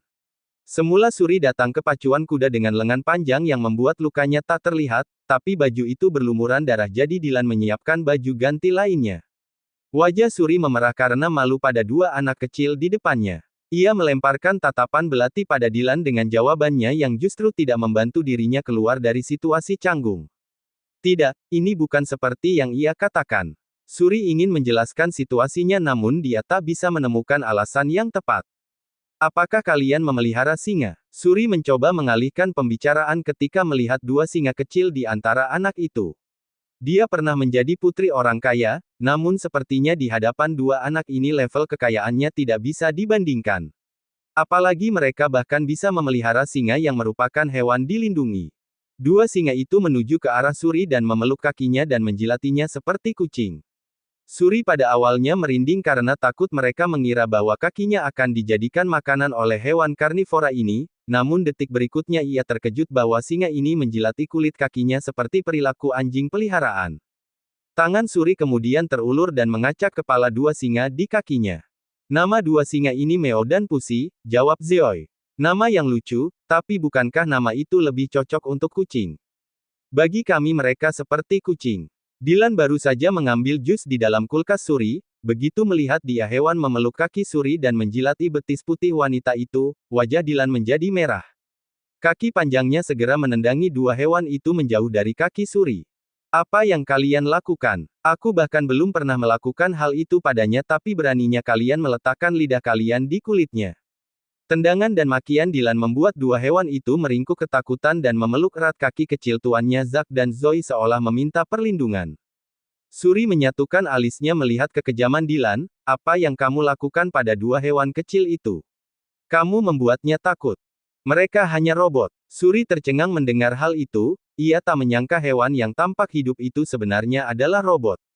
Dia menarik nafas dalam menyadari bahwa boneka termahal yang dibelikan ayahnya dulu tidak bisa dibandingkan dengan 2 mainan bocah ini. Zack dan Zoe menatap pamannya dengan tatapan permusuhan. Paman, meski mereka robot tapi kamu menyakiti mereka, paman yang bodoh bahkan tidak bisa memperbaikinya jika rusak. Dylan membeku mendengar ejekan itu, dibandingkan dengan otak ayah si kembar ini yang begitu cemerlang dalam dunia teknologi, ia memang tidak ada apa-apanya. Hanya saja dihina di depan Suri atas kemampuan otaknya membuat ia kehilangan muka. Suri tertawa mendengar anak kecil itu memanggil Dylan bodoh, puff. Ini adalah karma karena kamu memanggilku bodoh tadi. Aku membawamu ke sini untuk menangani mereka, tapi sepertinya kamu satu tim dengan mereka sekarang. Dylan merasa kesal ditinggalkan sendirian saat Suri memilih 2 iblis kecil ini. Beberapa saat kemudian mereka bertiga telah duduk di sofa dengan akrab sementara 2 singa duduk di atas karpet beludru lembut di bawah kaki mereka. Bagaimana kami memanggilmu Nona? Tanya Zack dengan sopan. Suri, panggil saja aku Suri. Lalu nama kalian? Zack dan Zoe. Itu nama yang indah. Kamu akan tinggal di sini bukan? Paman bilang, ia akan membawa pengasuh baru untuk menjaga kami. Dia mengatakan bahwa kamu pemain biola yang baik, maukah kamu mengajariku? Tanya Zoe. Suri tertegun, ia melemparkan tatapan kompleks ke arah Dylan. Semula ia setuju untuk membantu merawat 2 anak ini namun tidak pernah menyebutkan akan tinggal bersama mereka. Sepertinya tidak hari ini, aku tidak membawa baju ganti, tolak Suri agar tidak mengecewakan 2 mata jernih yang menatapnya dengan penuh permohonan. Jangan khawatir, kamar tamu sudah dipenuhi semua kebutuhanmu untuk tinggal di sini, sahut Dylan. Hah. Suri ingin memaki dan menuntut penjelasan pada pria ini namun tidak dengan 2 jiwa kecil yang murni di sebelahnya. Oh ya, Suri tak akan mengajarimu biola. Lengannya masih terluka, tambah Dylan. Tidak apa-apa, lukanya berada di tangan kiri. Sementara tangan kananku masih bisa dengan leluasa untuk memainkan busur biola. Wah, itu keren. Kalau begitu mainkan untuk kami. Tidak sekarang, ia masih tidak enak badan. Zoe mengerucutkan bibirnya dengan wajah yang kecewa. Besok aku akan bermain biola untukmu. Zoe kembali tersenyum setelah mendengar hal itu. Pada malam hari setelah menyelesaikan makan malam, Suri diantarkan Dylan menuju ke kamar tamu. Baju dengan ukuran tubuhmu ada di lemari dan ada peralatan mandi wanita yang telah disiapkan di kamar mandi. Perkataan Dylan mengingatkan Suri tentang penjelasan yang harus pria ini berikan padanya. Bisakah kamu menjelaskan padaku kenapa kamu memutuskan agar aku tinggal di sini secara sepihak? Dua anak itu tidak menurut denganku, jadi aku membutuhkan bantuanmu untuk mendisiplinkan mereka. Akan lebih mudah juga jika kamu tinggal di sini. Meski begitu kamu seharusnya mendengarkan pendapatku lebih dulu. Ayah si kembar menjanjikan gaji $10.00 per hari jika kamu bersedia menjadi pengasuh full-time mereka selama beberapa hari. Mendengar jumlah uang yang ditawarkan, bibir Suri yang semula ditekan menjadi garis lurus kini melengkung naik. Omong-omong, apakah kamu membutuhkan bantuanku untuk mandi? Tanganmu masih terluka dan tidak boleh terkena air, kamu pasti akan kesulitan untuk mandi sendiri. Suri menembakkan tatapan belati ke arah Dylan. Aku hanya bercanda, jika kamu butuh bantuan panggil saja Susi. Dia akan membantumu. Susi adalah wanita parubaya yang juga juru masak di tempat tinggal Dylan. Dylan, si kembar menyebutmu paman. Apakah itu berarti kamu adalah paman mereka? Tanya Suri sebelum Dylan melangkah pergi dari kamar tamu. Seperti itu. Dylan melangkah pergi meninggalkan Suri yang membeku setelah mengetahui identitas Dylan. Meski begitu di mata wanita itu, Dylan hanya anak orang kaya pengangguran yang mengandalkan kekayaan keluarganya karena ia belum pernah melihat Dylan bekerja. Ia juga mengandalkan kakak iparnya untuk membelikannya biola saat di mall. Lain kali aku harus menemukan waktu yang tepat untuk menasihati Dylan agar mulai bekerja dengan baik atau ia akan berakhir seperti diriku jika sesuatu yang buruk terjadi. Aku hanya bisa bertahan hidup dengan satu-satunya keahlian yang kumiliki sekarang. Hari berikutnya Rahel dengan kepala terangkat tinggi datang ke perusahaan luksuri. Ia berada di awan 9 saat mereka menghubungi manajernya dan mengatakan bahwa ia akan menjadi brand ambasador mereka. Dalam sejarah karir Rahel ini akan menjadi brand terbesar yang menjadikan dirinya sebagai duta. Luksuri memiliki pasar internasional yang tersebar di banyak negara, ia yakin namanya akan semakin dikenal jika bisa menjadi brand ambasador mereka. Seorang sekretaris membawa masuk Rahel dan manajernya ke kantor Markus. Di meja kerjanya Markus masih fokus pada beberapa dokumen yang ia baca. Pemandangan pria tampan dengan status tinggi yang ada di depannya membuat Rahel memiliki pemikiran liar. Aku tidak boleh puas dengan hanya menjadi brand ambasador mereka, setidaknya dengan kecantikanku dan bakat yang kumiliki. Aku yakin bisa menjadi istri dari pemilik luksuri, gumam Rahel. Tatapan mata wanita itu sama sekali tak teralihkan dari pria yang ada di belakang meja. Apakah aku membuat kalian menunggu lama? Tanya Markus mulai bangkit dari tempat duduknya dan menuju ke sofa tempat Rahel dan manajernya duduk. Tidak apa-apa, lagi pula kami tidak sibuk, jawab Rahel. Ia mengulas senyum manisnya yang memesona. Dua sengaja berdandan dengan baik sebelum datang. Saat melihat wajah datar Markus, senyum di wajah Rahel perlahan memudar. Ia selalu berhasil menggunakan kecantikan wajahnya sebagai daya pikat, namun ia agak kecewa melihat kurangnya reaksi Markus. Ini adalah kontrak kerjasama yang kami tawarkan. Silakan untuk dibaca dengan teliti dan mendiskusikan jika ada kekurangan di dalamnya. Rahel dan manajernya segera membaca isi kontrak perjanjian. Biaya yang ditawarkan luksuri sangat besar, rasa bahagia membuncah di hati mereka hingga mengabaikan tentang biaya pelanggaran yang akan mereka terima jika melanggar kontrak. Mereka segera setuju dan menandatangani itu dengan cepat. Tuan Markus, sudah waktunya untuk makan siang. Bagaimana jika kita merayakan kerjasama dengan makan siang bersama? Itu akan menjadi traktiran kami kali ini. Markus hendak menolak namun suara pria yang terhubung dengan earphone di salah satu telinga Markus menginstruksikan agar ia menyetujui ajakan itu. Pria di ujung telepon adalah Dylan yang sedari tadi mendengarkan percakapan antara Markus dan Rahel sambil melihat dua iblis kecilnya bermain dengan Suri. Tidak cukup dengan menggunakan dana perusahaan untuk membayar mahal tapi kini ia juga menjadikan temannya sendiri umpan untuk wanita ini. Cek, sungguh pria kejam, batin Markus. Baiklah, mari kita makan bersama. Rahel sangat bahagia ketika mendengar hal itu. Mereka bertiga akhirnya keluar bersama. Saat sampai di lobi perusahaan, Rahel berpura-pura tersandung dengan harapan Markus mengalungkan lengannya ke pinggang ramping Rahel agar ia tak terjatuh. Namun siapa duga, ia tak mendapatkan uluran tangan Markus namun dari asisten pria di belakang Markus yang menarik baju belakang Rahel untuk menahannya agar tidak terjatuh. Cara Louis menarik baju Rahel membuat pria itu seperti mengangkat leher belakang seekor kucing.